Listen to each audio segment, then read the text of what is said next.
Hi mga ka-viewers. So karon mga ka-viewers, nabot na po dato ang GNT Express. Karon lang yun ni.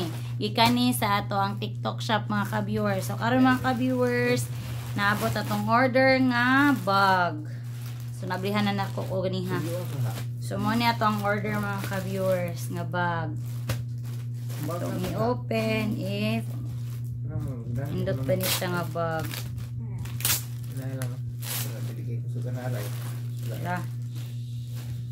Okay. Tara mga ka-viewers, ay nindot. Nindot mo rin siya klase. Kani nga color magikupili de. Nindot siya klase mga ka-viewers, oh. Awa. Ano siya nga bag. Dakan ka siya sudlanan. Gamay ko de anak. Padakuha na dito sa picture. Uy, patasan. Okay? Ha? Ako, uy. Dako masudlanan. Order sila gilahab, mamili sila gilahab. Kuhan ka bulsa niya mga ka-viewers. Isa, duha, tulo, upat. Upat ka bulsa. Napay 5 sa likod. Sama niya mga ka-viewers. Nindot kay siya nga klase. Worth of, pila ra ganini?